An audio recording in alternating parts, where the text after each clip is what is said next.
Sebelum kita mulai, mungkin alangkah lebih baiknya kita mulai dengan doa terlebih dahulu. Saya undang kita sama-sama berdoa. Mari kita berdoa. Bapa Surgawi yang penuh kasih dan penuh rahmat, terima kasih ya Tuhan, karena Engkau adalah Allah yang baik. Terima kasih ya Tuhan atas sahabat-Mu yang begitu indah, sehingga kami saat ini boleh datang kepadamu, memuji dan memuliakan nama-Mu. Bapa, terima kasih karena pada waktu yang indah ini Tuhan, kami tidak berada di luar gereja Tuhan, tetapi kami dituntun oleh Roh-Mu yang kudus, sehingga kami boleh tiba di tempat ini dan kami akan mendengarkan firman-Mu. Bapa, tidak mudah berbicara kepada umat-Mu ya Tuhan. Berilah kepada hamba kuasa dan perkataan ya Tuhan. Sembunyikan hamba di balik salib-Mu ya Tuhan, sehingga bukan hamba yang berkata-kata, tetapi Engkau ya Tuhan. Biarlah pesan yang akan dibawakan boleh menjamah hati setiap jemaat, sehingga Tuhan ada kebangunan rohani di dalam jemaat ini Tuhan, dan Engkau akan segera datang. Terima kasih Bapa, kami berdoa di dalam tangan Yesus perbisut kami. Amin.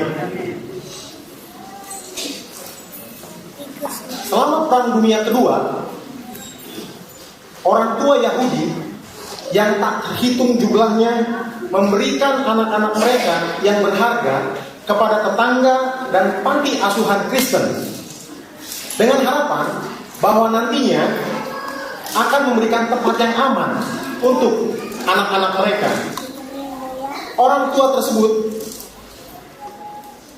mereka berharap suatu kali apabila mereka boleh selamat dari Holocaust. Mungkin saya akan ceritakan dulu mengenai Holocaust ini. Jadi Holocaust ini merupakan pembantaian orang-orang Yahudi pada saat Perang Dunia Kedua. Nah, jadi orang-orang Yahudi ini berharap anak-anaknya pada saat dititipkan, kalau mereka selamat, orang tua ini atau kerabat terdekatnya akan kembali untuk membawa anak-anak mereka. Namun betapa tragis, karena orang tua Yahudi yang selamat, di mana mereka bergumul, mereka harus survive dalam tenda kematian, mereka juga harus apa? Mereka harus berusaha keras karena mereka sangat-sangat ditindas. Oleh sebab itu, pada tahun 1945, dua orang rabi dikirim. Mereka dikirim untuk datang menyelamatkan orang tua yang selamat. Pada saat mereka pergi, kedua rabi tersebut, yang pertama rabi dari Israel, dari Amerika, bernama Rabi Silkel, dan yang kedua rabi dari Inggris yang bernama Rabi Grenfell. Mereka berdua diutus sebagai chaplain untuk membawa kembali orang tua Israel yang selamat dari Holocaust tersebut. Pada saat mereka pergi, mereka melihat ternyata anak-anak Yahudi tersebut mereka banyak dititipkan di panti asuhan. Namun pada saat rabi ini datang ke panti asuhan tersebut, ada yang bernama panti asuhan tersebut bernama Panti Asuhan Alaska-Lorraine Lorraine.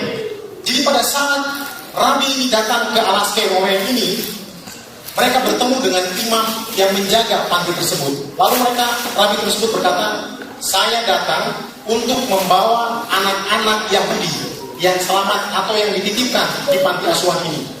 Tetapi imam yang berjaga itu mengatakan tidak ada sama sekali anak-anak Yahudi di sini, karena anak-anak tersebut sudah bercampur. Mungkin saja ada anak Yahudi, tapi di sini tidak ada anak Yahudi. Lalu rabi ini berkata, bolehkah saya melihat daftar anak-anak yang ada di panti asuhan ini? Lalu akhirnya imam ini pergi, lalu dia bawa daftar list daripada anak-anak yang ada di panti asuhan tersebut. Lalu pada saat dia melihat anak-anak tersebut, daftar nama tersebut, lalu dikatakan, ini anak Yahudi, ini anak Yahudi. Tetapi imam itu berkata lagi, maaf, Bapak tidak bisa mengatakan bahwa anak ini adalah anak Yahudi berdasarkan nama. Sebagai contoh, Markovich, di sini marah. itu bisa saja nama orang Di sini Rusia. Swiatek, bisa saja nama orang Yunani. Dan kalau kita lihat di sini, Bapak mengatakan ini nama-nama orang Yahudi. Tapi Pak, apabila Bapak tidak bisa mendapatkan dokumentasi yang jelas bahwa ini anak Yahudi atau bukan, lebih baik Bapak tinggalkan tempat ini sekarang. Namun saudara, ada satu rabi, dan rabi ini dia punya ide yang cemerlang. Lalu dia berkata, Imam, bolehkah saya datang kembali pada saat jam anak-anak akan tidur. Namun Rabi yang imam tersebut berkata, oke lah, gak apa-apa. Malam itu para rabi datang ke asrama, di mana baris demi baris terletak banyak tempat tidur anak-anak tersebut. Dan anak-anak tersebut sudah berada di sana mulai tahun 1939. Dan di sini ada hal yang menarik, di mana imam tersebut tidak mengetahui apa yang diketahui oleh para rabi tersebut. Ulangan 6 ayat 4 sampai 5 dikatakan, dengarlah hai orang Israel, Tuhan itu Allah kita, Tuhan itu Esa. Kasihilah Tuhan Allahmu dengan segenap hatimu, dan dengan segenap jiwamu, dan dengan segenap kekuatanmu. Jadi saudara, pada saat rabi-rabi ini datang, pada saat anak-anak itu akan tidur, lalu rabi ini berkata, hai Israel, dengarlah, Tuhan kita, Tuhan itu Allah kita, Tuhan itu Esa. Kasihilah Tuhan Allahmu. Saudara tahu, bayi-bayi tersebut menangis dan bangun. Mami, mami, mami.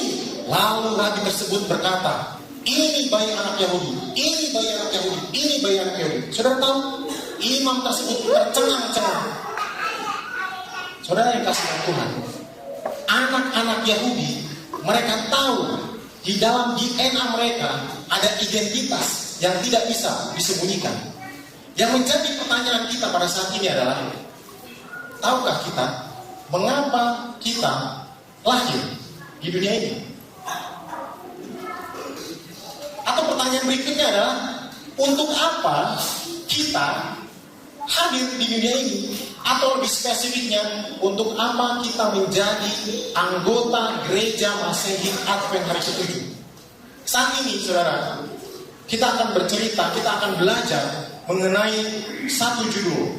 Judul yang saya bawakan adalah Why Am I Here? Judul ini merupakan pertanyaan bagi setiap orang. Judul ini merupakan satu pertanyaan inti. Mengapa saya menjadi anggota gereja Masehi Advent hari ke-7? Siapa yang tidak punya masalah, saudara?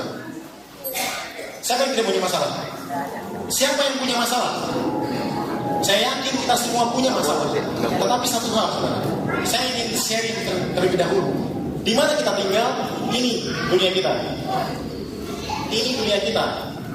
Sangat besar, bukan? Jadi kita berpikir bahwa dunia kita besar dan kita punya masalah yang besar. Tetapi kalau kita lihat, di mana dunia kita? Ini dunia kita dibandingkan dengan apa? Matahari. Yang kedua, di mana matahari sekarang? Di mana dunia kita? Ini ada satu planet Arcturus. Dan yang lebih heran lagi, saudara, apabila kita sebagai manusia diciptakan lahir dan setelah itu dewasa, tumbuh, punya anak, punya keluarga, dan akhirnya mati, apa artinya hidup? Saya ada banyak melihat bahwa pada saat kita melihat saudara kita meninggal, itu merupakan satu kesedihan bagi setiap orang.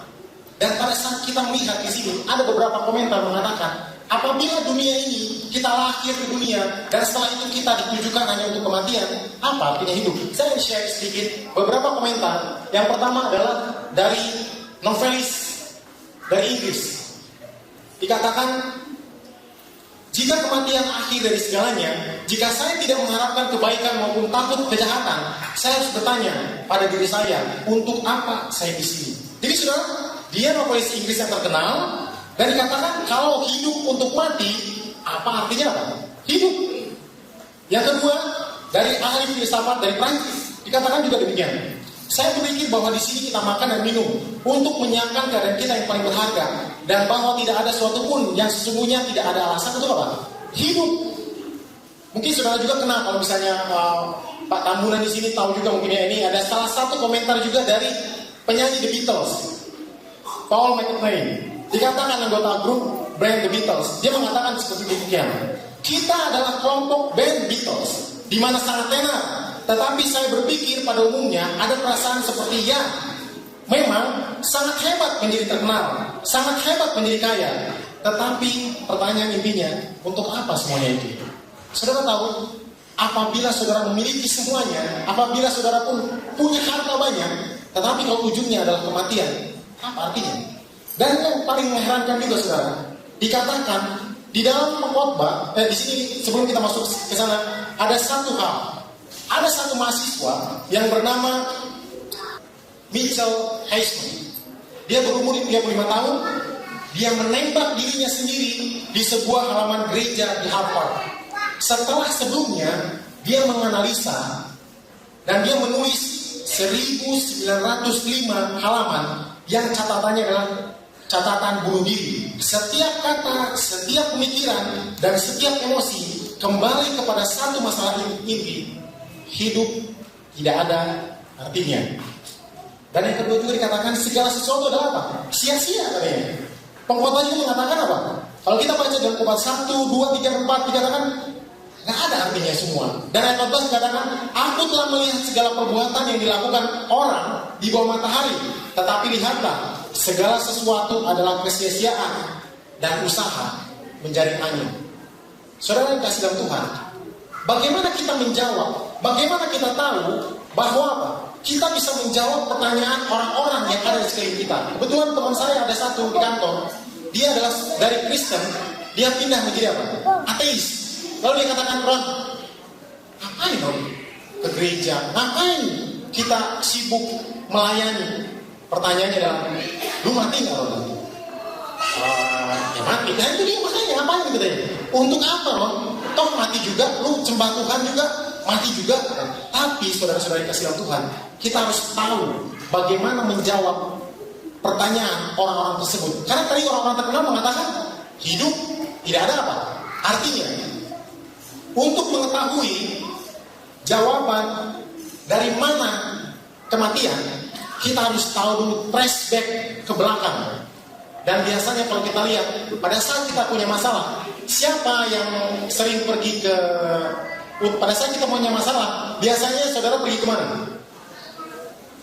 Tidur katanya. Ada yang mengatakan tidur. Biasanya pada saat saya punya masalah, saya biasanya pergi ke taman. Ada satu taman saudara. Dan kita pun di sini akan belajar mengenai satu taman di Alkitab, Taman Eden. Kira-kira saudara tahu di mana Taman Eden? Di kitab apa pertama kali? Kitab apa? Kejadian. Oke. Tapi di sini saya akan membawa saudara ke satu Taman Eden. Dan ternyata Taman Eden itu bukan dimulai di kitab Kejadian. Kita akan baca dulu ya. Taman Eden yang pertama, kalau kita lihat di sini, Yeskiel 28 ayat 13. Dikatakan, engkau di Taman Eden, yaitu apa? Taman Allah, penuh segala apa? Segala batu permata. Dan di sana dikatakan, batu dan ada malaikat, tempat tatahannya diperbuat dari emas dan disediakan pada hari penciptaanmu. Kuberikan tempatmu dekat apa? Kerub yang berjaga di gunung kudus Allah engkau dan berjalan-jalan. Kita berbicara mengenai siapa ini? Lucifer. Jadi ada Taman Eden. Biasanya kita tahu bahwa Taman Eden di Kejadian 1 kan? Tapi kita di sini belajar dulu Taman Eden yang di dalamnya ada satu apa? Malaikat. Tadi kita bicara mengenai satu malaikat. Apakah Tuhan menciptakan setan? Nah, di sini kita akan belajar. Jadi sini kita akan kupas. Jadi Taman Eden pertama. Nah, di sini Tuhan menciptakan malaikat. Jadi Tuhan tidak pernah menciptakan apa? Setan. Tapi Tuhan menciptakan malaikat.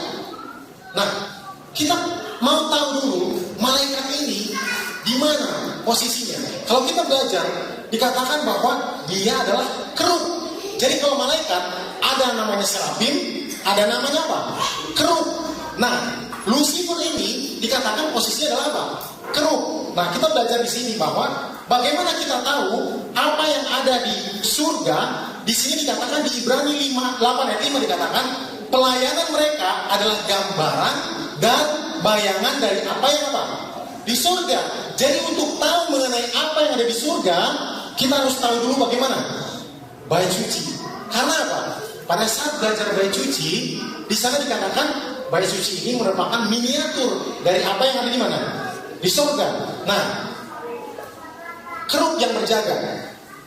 Keluaran 25 ayat 18. Di sini dikatakan bahwa dan haruslah kau buat 2 kerub dari emas, kau buatlah itu dari emas tempaan pada kedua ujung tutup pendamaian itu.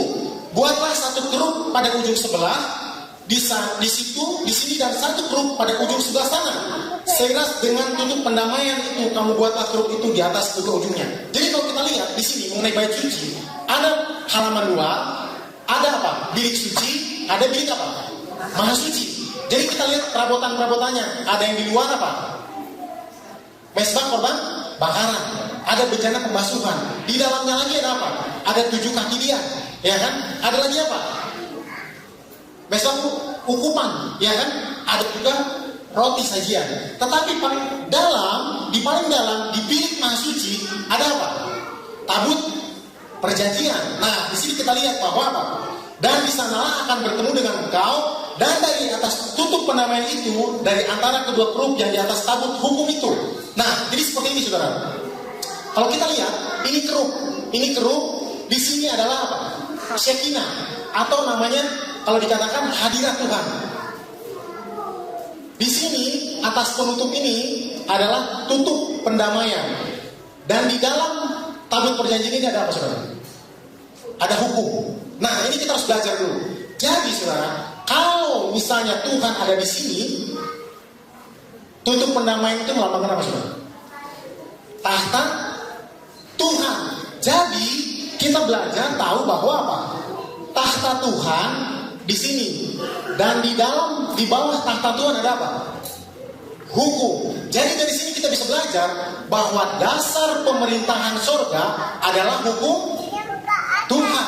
Jadi kita lihat di sini, tadi dikatakan Ibrani 8 ayat 5, kita belajar apa yang di surga melalui tabut perjanjian yang ada di bumi.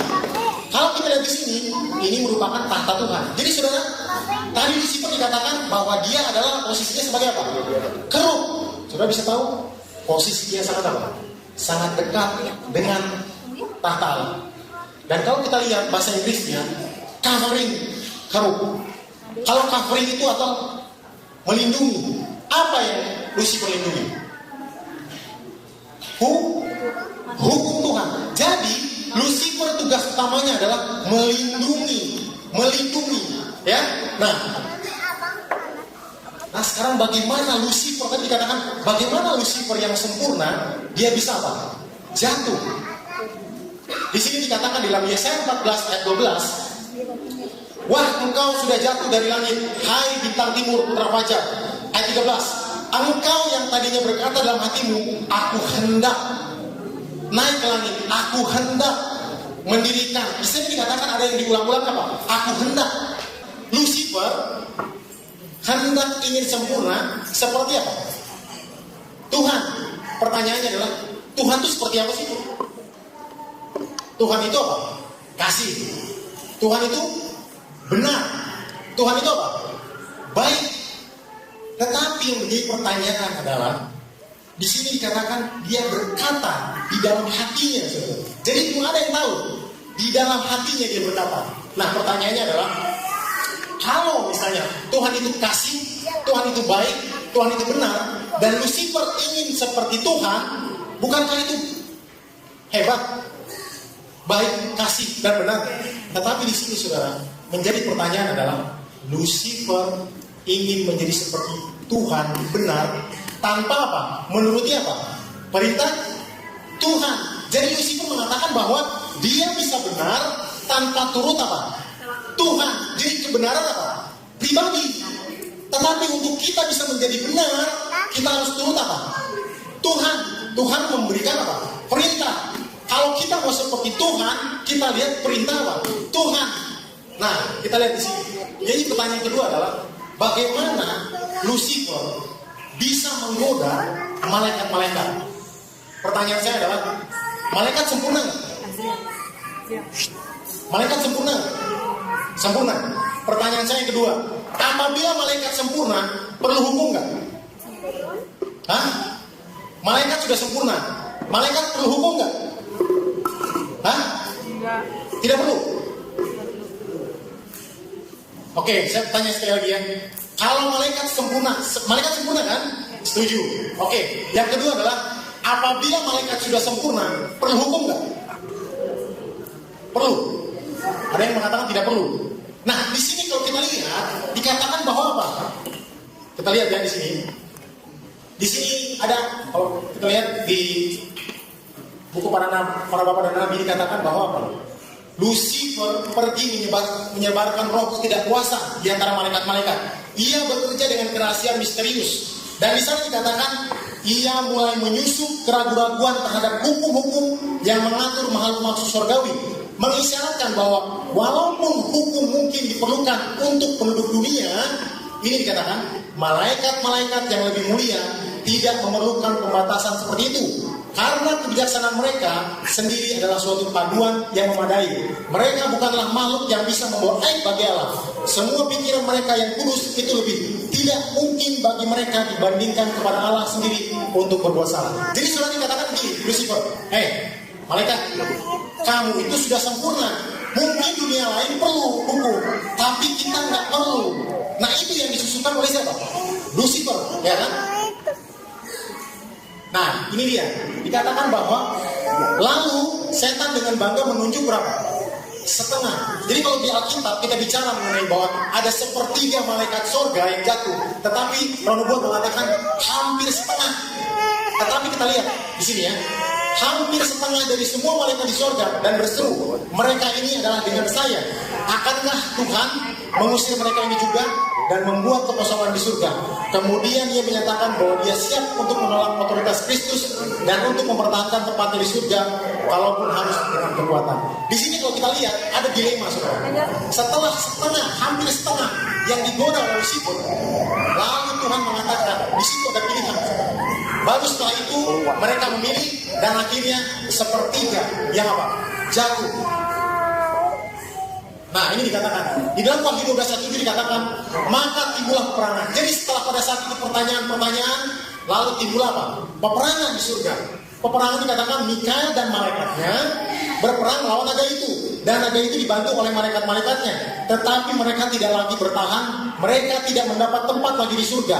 Dan di sini dikatakan ia dilemparkan ke bumi bersama dengan malaikat-malaikatnya. Jadi saudara, pada saat Lucifer sudah memberontak, dia apa? Diusir dari mana? Surga. Bersama siapa?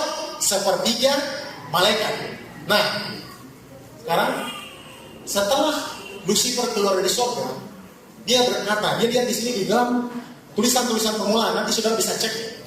Sesudah setan dan mereka yang jatuh dengan dia diusir dari surga dan menyadari bahwa ia telah kehilangan segala kesucian dan kemuliaannya sampai selama-lamanya.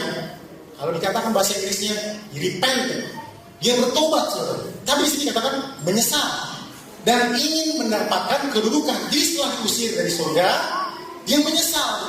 Dia Lucifer itu menyesal. Tapi kalau bahasa Inggrisnya he repent. Nah, di sini dikatakan baik ia Lucifer dan pengikutnya menangis dan memohon dengan sangat supaya mendapat belas kasihan Allah kembali. Jadi setelah diusir, kita lihat di sini di surga berontak, sepertiga keluar, diusir dari surga, dikatakan dia menyesal, saudara. Tapi di sini dia dikatakan, story of redemption. Di sini dikatakan bahwa setan gemetar. Jadi pada saat dia melihat bahwa kayaknya nggak layak Tuhan, nggak sebanding pemberontakan yang saya buat dengan saya harus kehilangan surga ini Tuhan. Lalu di sini dikatakan, apakah ia tertutup di luar di surga?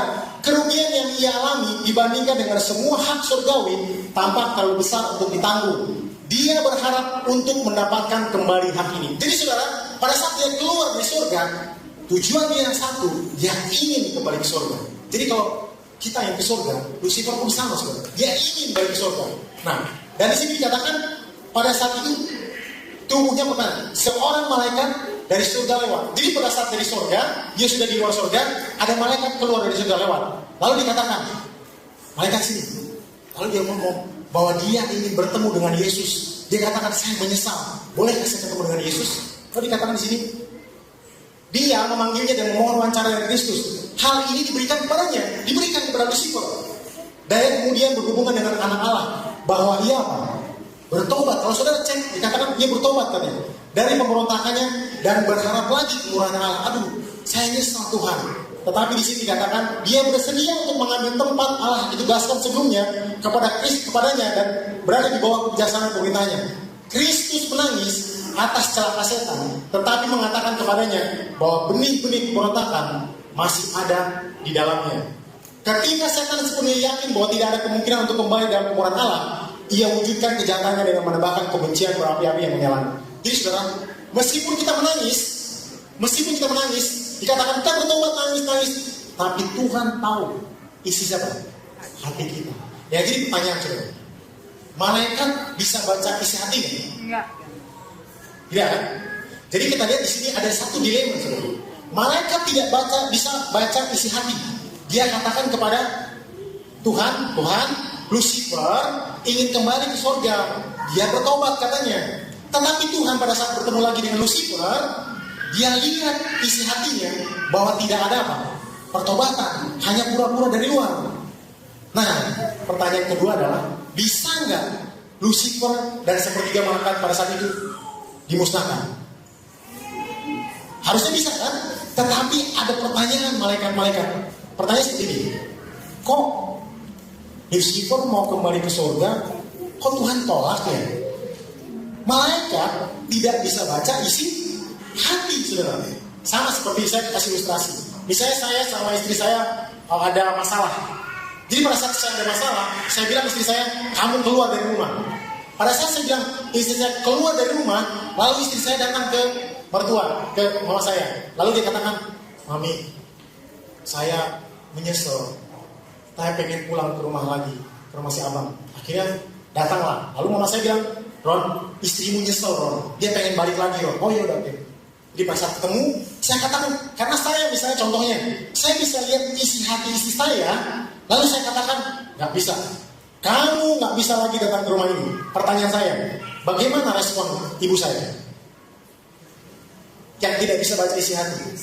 Dia katakan, Ron, kok kamu jahat sih Ron? Orang mau bertobat kok kamu tolak? Benar gak? Nah, di sini ada dilema, saudara. Dilemanya adalah malaikat tidak bisa baca isi hati. Tuhan bisa baca apa? Isi hati.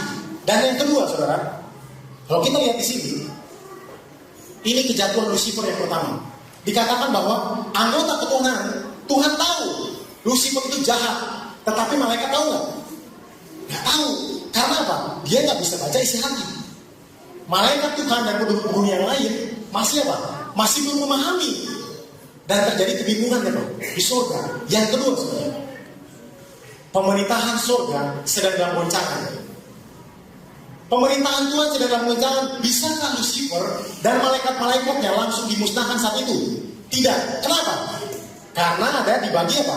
Terbagi dua, saudara. Ingat, saudara, kita belum ada pada saat itu. Dunia kita saat ini ada, belum ada saat itu. Jadi surga terbagi dua, yaitu apa? Tuhan dan malaikatnya, Lucifer dan apa? Seperti malaikatnya. Pertanyaan, saudara, kalau misalnya kita lihat, ingat kan kemarin waktu pemilihan presiden Jokowi dan Prabowo di Metro TV, Jokowi yang apa? Menang. Di TV One, Prabowo yang menang. Bingung gak saudara? Saya bingung juga, ini siapa yang menang gitu kan? Dua-duanya mengklaim bahwa dia apa? Menang. Nah, kalau ada dua yang berselisih, bisa gak diselesaikan? Gak bisa saudara. Akhirnya apa? Mereka harus kemana? Kemana? Ke pihak keberapa? Tiga. Yaitu apa? Satu kan? Jadi ada. Kalau kita lihat di sini, nggak ada pihak ketiga, saudara. Nggak ada pihak ketiga. Adanya dua pihak. Lucifer dan sepertiga malaikat, dan Tuhan dan malaikatnya. Jadi bagaimana diselesaikan masalah ini? Dua-duanya klaim bahwa saya benar, saya benar, saya benar, saya benar. Bagaimana caranya? Ini kita lihat di sini. Solusi untuk pertentangan ini. Nah, ini Tuhan memberikan contoh. Di dalam Ulangan 19 ayat 16 dikatakan apa? Apabila seorang saksi jahat menggugat seorang untuk menuduh dia mengenai suatu pelanggaran, maka kedua orang yang mempunyai perkara itu haruslah berdiri di hadapan Tuhan, di hadapan imam-imam dan apa? Hakim. Sama kita saudara. Pada saat kita memiliki masalah, kita akan datang kemana? Pengadilan, bukan? Ini pihak kemana? Ketiga. Nah, di sini kalau kita lihat, apabila ternyata bahwa saksi itu memberi saksi dusta dan bahwa ia telah memberi tuduhan dusta terhadap saudaranya. Nah, sekarang pertanyaannya adalah siapa pihak ketiga tersebut? Pihak ketiga sebagai juri. Yes, ada hal menarik juga. Dalam Yesaya 28 ayat 16 dikatakan, Dengan dagangmu yang besar engkau penuh dengan kemarahan, engkau berbuat dosa, maka kubawakan kau di mana? Gunung Allah. Di sini dikatakan ayat 17, ke bumi kau kelempar kepada raja-raja untuk kuserahkan. Pertanyaan saudara, raja yang mana? Karena Lucifer seperti malaikat, Tuhan dan malaikatnya. Dikatakan ku bumi kau kelemparkan raja-raja. Nah, pertanyaan ini menarik saudara. Itu akan menjawab why am I here? Kenapa saudara kita semua di sini? 1 Korintus 6 ayat 2. Atau tidak tahukah kamu bahwa apa? Orang-orang kudus akan menghakimi apa? Dunia. Dan jika penghakiman dunia berada dalam tanganmu, tidakkah kamu sanggup untuk mengurus perkara yang tidak berarti? Tidak tahukah kamu bahwa kita akan menghakimi apa? Malaikat-malaikat, saudara. Jadi pertanyaan inti di sini kalau kita lihat bahwa apa? Tuhan memiliki satu panggilan. Tuhan menciptakan. Nah ini kita lihat. Manusia diciptakan sebagai raja. Ini kalau kita lihat konsep. Berfirmanlah Allah, baiklah kita menjadikan manusia menurut gambar dan rupa kita supaya mereka berkuasa, ya, berkuasa di laut, di bawah, di udara, di atas, dan yang merayap di bumi. Jadi artinya apa? Manusia diciptakan sebagai raja di mana? Di bumi, saudara. Ya kan? Nah, yang kedua dikatakan di dalam Mazmur 8 ayat 3 dikatakan, jika aku melihat langit buatan jarimu dan bulan dengan bintang kelempar, apakah manusia sehingga engkau mengingatnya? Apakah anak manusia sehingga engkau mengindahkannya? Namun engkau telah membuatnya hampir sama seperti Allah dan telah memahkotainya. Siapa yang punya mahkota? Hanya raja, saudara. Jadi kalau kita lihat di sini bahwa Tuhan menciptakan kita atau Adam dan Hawa untuk sebagai apa? Juri. Untuk sebagai apa? Pihak ketiga untuk pertentangan antara Tuhan dan siapa? Lucifer. Kita lihat di sini juga dikatakan, nah, di dalam Kejadian 2 ayat 25, pada saat mereka diciptakan telanjang. Tetapi yang menarik di sini, mereka keduanya telanjang, manusia dan istrinya, tetapi mereka tidak apa? Tidak merasa malu. Jadi telanjang, tapi tidak merasa malu, ya. Nah, di sini kita lihat dilemanya saudara.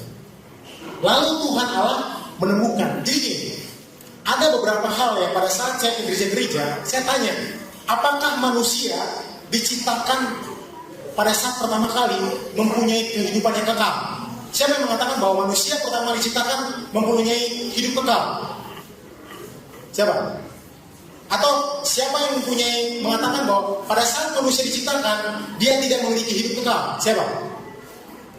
Oh, nggak ada juga ya?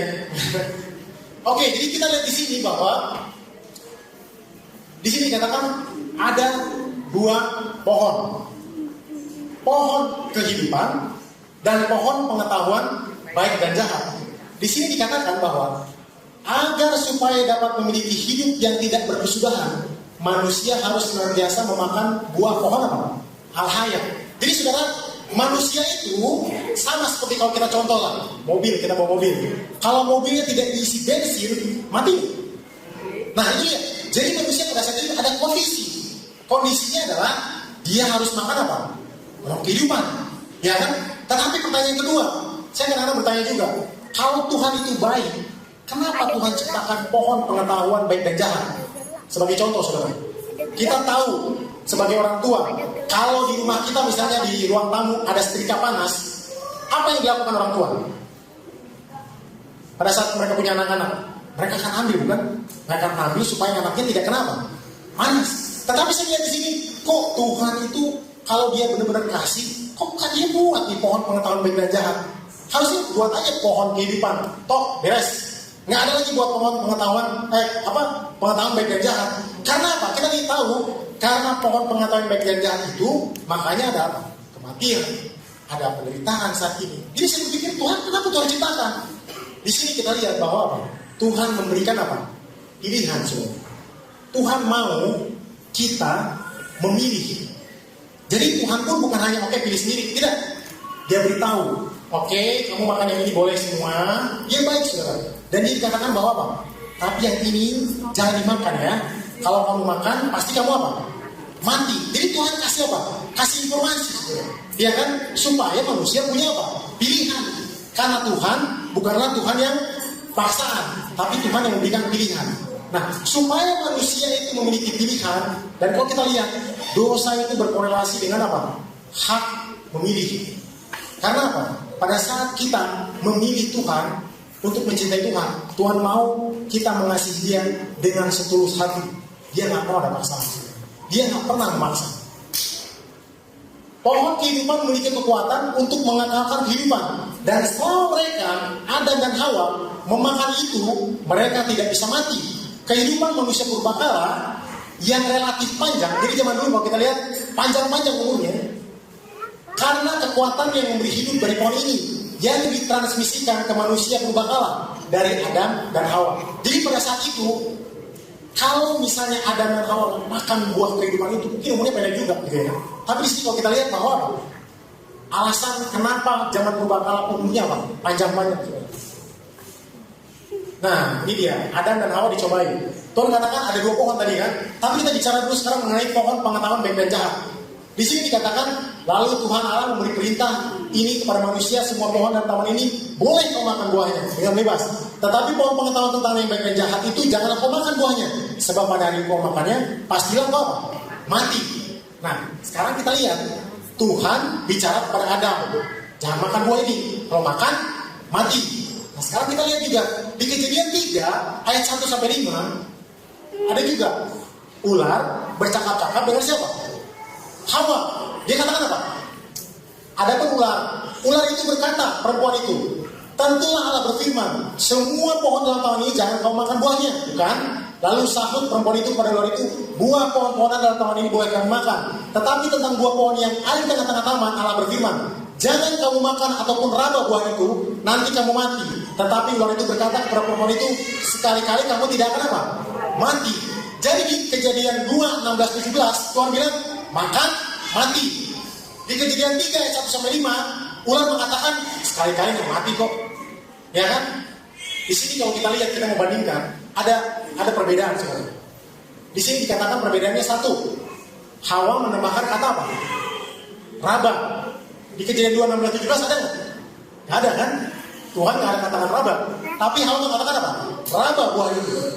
Dan yang paling penting, saudara, di sini kalau kita lihat ada perbedaan. Perintah dan ular itu berkata kepada perempuan itu, tentulah Allah apa? Berfirman. Pertanyaan, firman dan perintah sama nggak? Firman dan perintah sama nggak? Hah? Sama atau beda?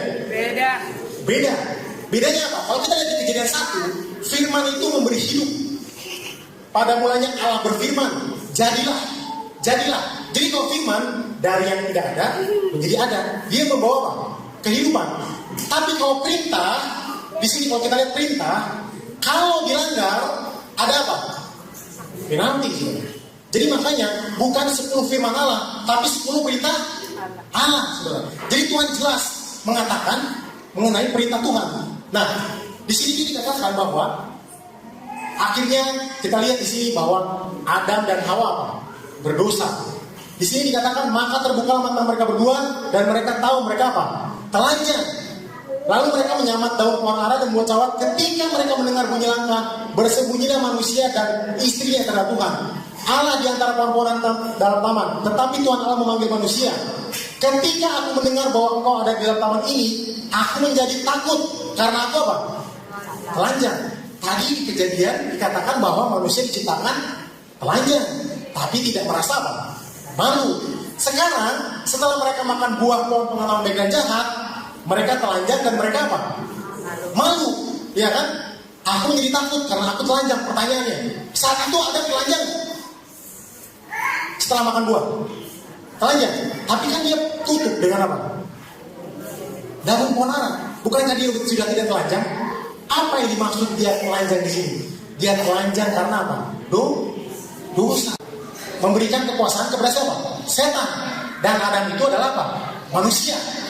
Dan pada saat manusia jatuh, pertanyaannya adalah siapa yang bisa menebus? Dikatakan di dalam Imamat 25:25, hanya kerabat sedekatnya. Jadi Yesus belum menjadi kerabat kita saat itu. Oleh sebab itu, dia harus menjadi apa? Manusia, saudara. Nah, dikatakan Roma 3 ayat 10 dikatakan gak ada yang benar. Karena gak ada yang benar, gak ada yang bisa tebus. Oleh sebab itu Yesus datang menjadi apa? Manusia.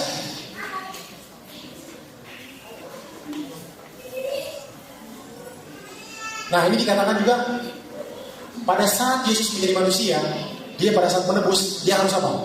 Mati. Tetapi sebelum mati, ada satu ayat yang menarik dikatakan Lukas 10 ayat 18. Lalu kata Yesus kepada mereka, aku melihat iblis jatuh seperti kilat dari langit. Tadi Lucifer udah jatuh, tapi sekarang Tuhan Yesus lihat lagi jatuh lagi. Dikatakan kejatuhan seperti apa saudara? Kejatuhan seperti apa sebenarnya yang Yesus lihat? Kapan kejatuhan ini terjadi? Apakah sama Wahyu 12 ayat 9 dengan Lukas 10 ayat 18? Di sini dikatakan juga sama, dilemparkan ke bumi atau keluar. Sama nggak sih jatuh yang ini? Nggak, saudara.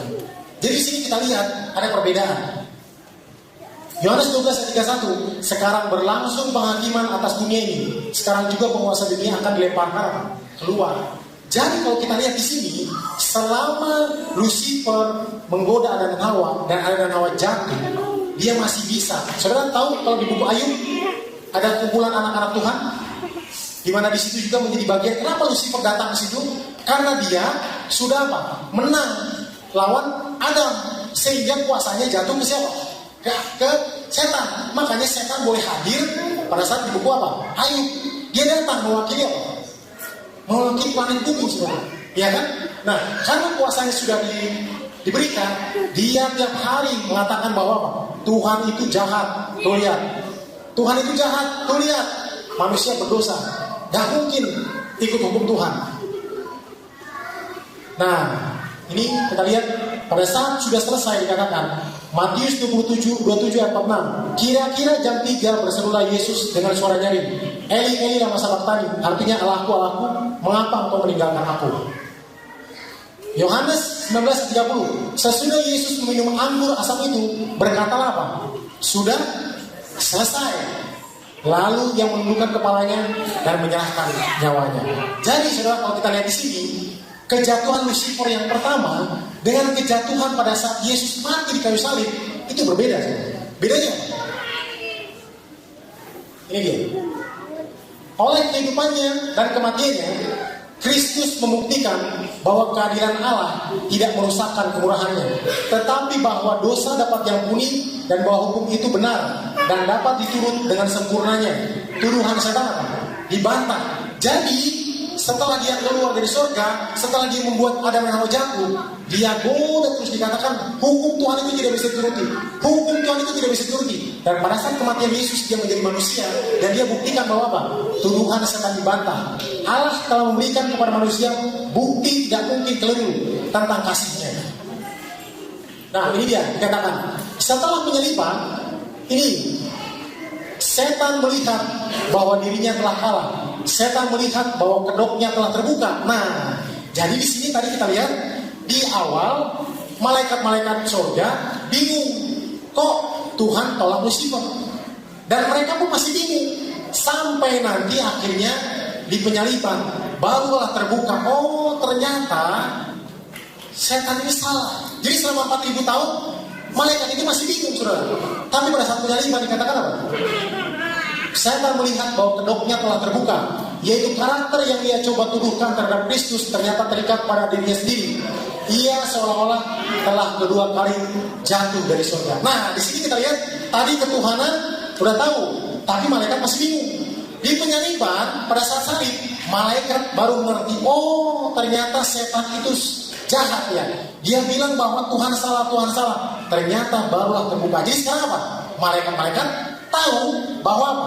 Setan salah. Tuhan memandang kepada korban yang berakhir di kayu salib dan berkata, sudah selesai. Umat manusia akan memiliki pencobaan apa? Lain. Harga penebusan telah dibayar dan setan jatuh seperti kilat dari langit. Jadi saudara, kalau kita lihat di sini ada hal yang menarik. Pencobaan yang lain. Bukankah sudah selesai, saudara? Banyak orang mengatakan, Ron, di salib sudah selesai, Ron. Ya kan? Kami dikatakan manusia ada pencobaan apa? Lain. Setan melihat bahwa sasarannya sudah dirusakkan. Cara kerja ini dipaparkan di hadapan malaikat-malaikat yang tidak jatuh dan di hadapan semesta alam. Ia telah menyatakan dirinya sebagai pembunuh. Oleh menumpahkan darah anak Allah, ia telah mencabut dirinya sendiri dari simpati makhluk-makhluk surga. Jadi, tadi kita lihat malaikat-malaikat itu masih bersimpati, saudara, sebelum Yesus mati di kayu salib. Tetapi setelah Yesus mati di kayu salib, udah hilang simpatinya, ya kan? Sikap apapun diambilnya, ia tidak lagi dapat menunggu malaikat, menuduh di hadapan mereka bahwa saudara-saudara Kristus mengenakan jubah hitam dan penajisan dosa. Hubungan simpati yang terakhir antara setan dan dunia diputuskan. Nah, ini kita lihat, ini kejatuhan yang keberapa? Kedua, saudara.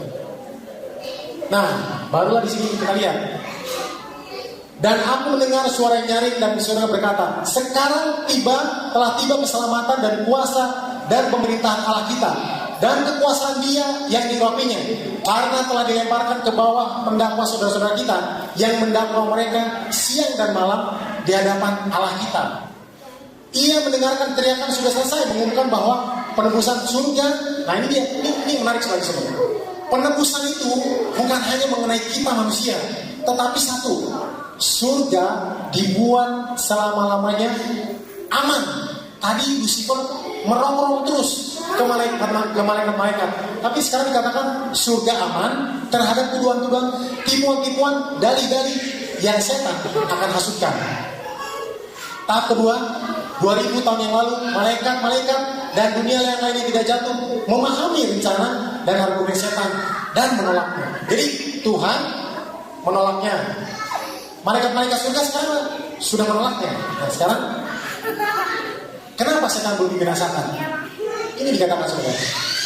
Meskipun demikian, setan tidak dibinasakan pada waktu itu. Malaikat-malaikat tidak mengerti pada saat itu segala perkara yang termasuk dalam segala pertentangan besar itu. Prinsip-prinsip yang dipertaruhkan harus dinyatakan lebih sempurna, dan untuk kepentingan manusia, adanya setan harus diteruskan. Baik manusia maupun malaikat harus melihat perbedaan yang mencolok antara putra terang dan putra kegelapan. Ia harus memilih yang hendak dilayaninya. Nah, ini kalau kita lihat di sini, Wahyu 12 ayat 12. Karena itu bersukacitalah, hai sorga, dan hai kamu sekalian yang diam di dalamnya. Celakalah kamu, hai bumi dan apa? Dan laut. Nah, ini menarik dikatakan sekarang sorga udah aman pada saat Yesus mati. Tetapi dikatakan celakalah bumi. Karena apa? Waktunya sudah apa? Singkat, saudara. Setan tahu waktunya apa? Sudah singkat. Namun, saudara, pada saat Yesus mati di kayu salib, setan tidak berhenti menipu. Dia menggunakan cara lagi yang lain. Dia cuma tipuan yang lain, saudara. Dia katakan hukum tidak dapat diubahkan karena manusia dapat diselamatkan hanya oleh menurut ajaran-ajarannya. Maka Yesus ditinggikan di salib. Tetapi justru alat oleh Kristus mendirikan hukum itu dikemukakan setan sebagai sesuatu yang mengusahakan. Disinilah akan datang konflik terakhir dari pertentangan besar antara Kristus dan setan. Nah, jadi saudara yang kasih dalam Tuhan, bahwa setelah Yesus mati di kayu salib, akan ada konflik lagi, saudara. Konfliknya dikatakan mengenai hukum Tuhan. Hukum Tuhan, saudara.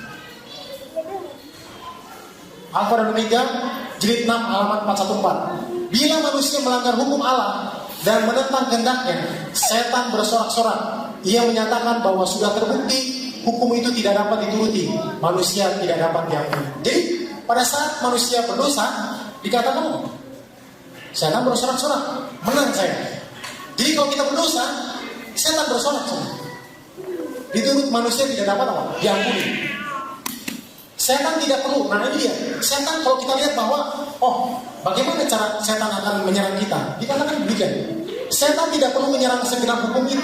Jika ia dapat menuntut manusia untuk mengabaikan satu ajaran, jadi cuma satu ajaran, maka tercapai maksudnya. Karena barang siapa menuruti seluruh hukum itu, tetapi mengabaikan satu bagian daripadanya, ia bersalah terhadap seluruhnya. Jadi saudara yang kasih dalam Tuhan, ada 10. Kalau melanggar satu, setan udah cukup. Dia bisa buktiin apa? Ingat, tadi fondasinya, dia mau kembali kemana? Ke surga. Jadi dia tuduh kita. Jadi pada saat manusia berdosa dan katakan Tuhan gak adil dong. Masa manusia berdosa bisa masuk surga, sedangkan saya berdosa, saya nggak bisa balik ke surga. Jadi intinya, kalau kita lihat The Great Controversy atau buku Kemenangan Akhir itu, intinya adalah Lucifer ingin kembali kemana? Ke surga. Nah sekarang pertanyaannya, di mana posisi kita? Jadi tadi ada Lucifer diciptakan, ada dan Hawa, ya kan? Setelah itu Yesus mati di kayu salib. Pertanyaan terakhir adalah, kan kita menunggu Yesus yang kedua kali. Di mana posisi kita tepatnya? Posisi kita tepatnya. Ini dikatakan. Kita sekarang berada di Wahyu 7 ayat 1 sampai 4. Kemudian daripada itu aku melihat 4 malaikat berdiri pada keempat penjuru bumi, dan mereka menahan keempat angin bumi supaya jangan ada angin bertiup di darat atau di laut, di pohon-pohon. Dan aku melihat seorang malaikat lain muncul dari tempat matahari terbit. Ia membawa materai Allah yang hidup, dan ia berseru dengan suara nyaring kepada keempat malaikat yang ditugaskan untuk merusakkan bumi dan laut. Katanya, janganlah merusakkan bumi atau laut atau pohon-pohon sebelum kami memateraikan hamba-hamba Allah kami pada dahi mereka. Dan aku mendengar jumlah mereka yang dimateraikan itu 144.000 yang telah dimateraikan dari semua keturunan Israel. Jadi sudah kasih Tuhan Yesus. Kenapa angin keributan itu, kenapa goncangan itu belum datang? Kadang-kadang kita lihat bahwa kita bicara mengenai kepausan lah, undang-undang hari Minggu lah. Saudara yang kasih Tuhan, Yesus menunggu untuk memiliki satu umat yang akan di mana? Dimateraikan. Pertanyaan intinya adalah kita, saudara. Jadi bukan orang lain. Kadang-kadang kita bilang, saya menunggu Yesus. Apakah benar kita menunggu Yesus? Karena di sini kalau kita lihat, jangan merusakkan bumi sebelum memateraikan. Nah ini dia tulisan permulaan dikatakan, aku melihat 4 malaikat, ia menatap dengan kasihan pada umat sisa, kemudian mengangkat tangannya dan dengan suatu suara kasihan yang mendalam berseru, darah saya Bapa, darah saya Bapa, darah saya Bapa. Jadi pada saat angin goncangan itu akan dilepaskan, Yesus datang. Dia katakan, Bapa, darah saya, darah saya. Dia melihat dengan sedih bahwa umat Tuhan belum siap untuk dimateraikan. Jadi saudara, bukan kita menunggu Yesus. Yesus menunggu umatnya untuk siap dimateraikan.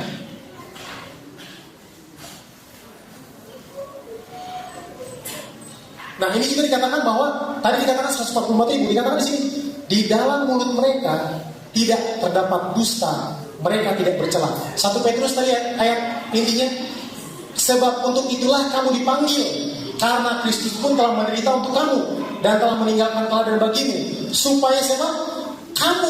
Supaya kamu mengikuti jejak Yesus. Ia tidak berbuat dosa dan tipu tidak ada dalam mulutnya. Sama kan? Tidak ada tipu dalam mulutnya. Di dalam mulut mereka tidak terdapat dusta, mereka tidak bercela. Saudara kasih dalam Tuhan Yesus. Ini kalau kita lihat, orang-orang yang dimaterai itu adalah orang-orang yang seperti apa, saudara? Materai Allah yang hidup itu akan ditaruh pada mereka yang hanya memiliki tabiat seperti Kristus. Jadi kita mau cek diri kita sekarang, apakah saya memiliki tabiat seperti Kristus? Tidak seorang pun dari kita yang akan menerima materai Allah, sementara tabiat kita masih mempunyai satu saja cacat atau celah. Apakah kita mencari kedewasaan dalam dia berjuang menuju selesai tentukan depan kita, yaitu kesempurnaan tabiatnya. Jadi Tuhan menunggu, saudara. Bila umat Tuhan sudah mencapai sasaran itu, maka mereka akan dimateraikan pada dahi mereka, dipenuhi dengan Roh Suci. Mereka lengkap dan Kristus dan malaikat penjaga itu berkata, sudah genap. Jadi sekarang belum genap, saudara. Ya kan? Nah, jadi sekarang kalau kita bicara mengenai doktrin, bahwa dikatakan bahwa Yesus kadang ada di bilik yang maha suci. Seorang malaikat yang kembali dari dunia mengumumkan bahwa pekerjaannya telah selesai. Ujian terakhir ke atas dunia ini telah dilaksanakan. Dan semua yang telah membuktikan dirinya setia kepada ajaran-ajaran ilahi telah menerima materai Allah yang hidup. Kemudian Yesus menghentikan pengantaraannya di dalam Ka'bah surgawi. Jadi sudah dikasih dalam Tuhan, pada saat Tuhan mengatakan sudah genap, orang-orang atau pengikut Tuhan sudah mengikuti perintah Tuhan dan mereka sudah berserah dan mereka memiliki karakter Yesus. Baru dikatakan setelah pematerai selesai, Yesus menghentikan pengantaraannya di dalam Ka'bah surgawi di atas. Pada saat pematerai selesai, ia mengangkat tangannya dan mengatakan suara nyaring, sudah terlaksana. Dan segenap pasukan malaikat meletakkan mahkota mereka, sementara Yesus mengeluarkan pengumuman yang hikmat dan sungguh-sungguh. Nah, baru setelah Tuhan memiliki satu umat, baru dikatakan, barang siapa yang berbuat jahat, biarlah ia terus berbuat jahat. Barang siapa yang cemar, biarlah ia terus cemar. Dan barang siapa yang benar, biarlah ia terus berbuat kebenaran. Dan barang siapa yang kudus, biarlah ia terus menguduskan dirinya. Jadi saudara yang kasih dalam Tuhan, mumpung masih kasih karunia Tuhan masih melimpah, Tuhan mengatakan kita untuk bertobat, saudara. Karena ada waktunya, dikatakan pintu kasihan akan tertutup. Yang baik akan bertambah baik, yang jahat akan bertambah jahat. Ini dikatakan bahwa surga menunggu umat Tuhan. Seluruh surga sedang menunggu untuk mendengarkan kita membenarkan hukum Tuhan. Testimoni volume 5 ayat 746. Jika pernah ada suatu bangsa kelompok yang membutuhkan untuk senantiasa meningkatkan terang dari surga, itu adalah orang-orang yang saat ini dalam bahaya, yang Tuhan telah panggil untuk membela karakternya di hadapan dunia. Kehormatan dari hukum Allah adalah harus dibenarkan di hadapan dunia-dunia yang tidak jatuh di hadapan alam semesta dan di hadapan dunia yang telah jatuh. Nah, ini dia yang terakhir, saudara. Dikatakan bahwa apa yang Yesus sedang tunggu, Kristus sedang menunggu dengan kerinduan yang lama untuk menyatakan dirinya sendiri dalam gerejanya. Ketika karakter Kristus akan dengan sempurna dihasilkan oleh umat-umatnya, maka ia akan datang untuk mengklaim sebagai miliknya. Ia itu adalah hak istimewa, tapi mempercepat kedatangan Tuhan kita, Yesus Kristus. Tuhan pun menunggu kita. Iblis merupakan pendakwa dari saudara-saudara, dan kuasa pendakwanya digunakan untuk melawan orang-orang yang melakukan kebenaran. Tuhan menginginkan melalui umatnya, Tuhan menjawab tuduhan-tuduhan iblis dengan menunjukkan hasil ketaatan kepada prinsip-prinsip yang benar. Dan dikatakan juga di sana. Jadi saudara yang kasih dalam Tuhan Yesus, saat ini Yesus sedang menunggu kita, saudara. Jadi kalau kita mengatakan bahwa kita menunggu Yesus, sebetulnya salah, saudara. Yesus menunggu kita. Dan ada satu hal sebelum saya tutup, ada satu ilustrasi dikatakan demikian. Pada saat itu saya membaca satu buku, dikatakan ada trik bagaimana setan ingin mencobai umat-umat Tuhan. Jadi trik pertama dikatakan mereka berkumpul, setan-setan ini berkumpul, lalu mengatakan bagaimana caranya kita menipu umat Tuhan. Setan pertama mengatakan, oh kita buat aja bahwa umat manusia supaya tidak percaya Tuhan. Lalu setan ini mengatakan, bagaimana mungkin mereka tidak percaya Tuhan? Sudah banyak bukti kok bahwa mereka bisa percaya Tuhan. Lalu akhirnya yang kedua mengatakan, setan yang kedua mengatakan, bagaimana caranya supaya kita mengatakan kepada manusia tidak ada kebenaran. Lalu malaikat ini berkata, bagaimana mungkin tidak ada kebenaran? Sudah banyak kok di alam, di buku, di pengetahuan, ada banyak kebenaran. Lalu malaikat yang terakhir, malaikat setan yang terakhir mengatakan, bagaimana kalau kita tipu umat Tuhan, kita katakan kepada manusia, masih banyak waktu. Masih banyak waktu. Tidak perlu menunggu nanti Yesus. Tidak menunggu, saudara. Masih banyak waktu. Saudara yang kasih Tuhan Yesus, saat ini Tuhan menunggu kita. Saat ini Tuhan mau menyelesaikan pekerjaannya. Yang jadi pertanyaan adalah, apakah saudara mau? Apakah kita mau masing-masing menyerahkan hati kita agar supaya Kristus boleh hidup di hati kita, sehingga pada saat karakter Yesus sudah dipantulkan, barulah Yesus mengatakan, sabarlah hambaku yang setia, dan Yesus akan sadar. Amin. Biarlah melalui firman ini kita sama-sama berdoa. Mari kita berdoa. Bapa Surgawi yang penuh kasih dan penuh rahmat, terima kasih Tuhan, karena pada saat ini Tuhan kami telah mengetahui ya Bapak, untuk alasan apa kami boleh hadir di dunia ini. Alasan kami di dunia ini bukan hanya untuk mencari uang. Alasan kami di dunia ini bukan hanya untuk mengumpulkan harta. Alasan kami di dunia ini bukan hanya untuk mencapai satu posisi ya Tuhan, tetapi Engkau menciptakan kami ya Tuhan, agar kami boleh menjadi satu umat yang akan siap menantikan Yesus di awan-awan, dan kami pun boleh hidup. Bapak, pada saat ini Tuhan aku mau berdoa ya Bapak, untuk jemaat Sata Marga. Biar kiranya Kau berkati Bapak, dari mulai orang tua, anak-anak, remaja, biarlah ya Tuhan, melalui kasih-Mu Tuhan, melalui pendeta Tambunan, mereka boleh semua mengalami satu kebangunan rohani ya Tuhan. Sehingga Bapak, di dalam setiap jemaat memiliki satu visi ya Tuhan, bagaimana mereka akan berhenti berbuat dosa dan mereka akan memiliki karakter Yesus. Terima kasih Bapa atas segala kebaikan-Mu, karena kami serahkan Tuhan hanya dalam tangan Yesus, penebus hidup kami. Amin.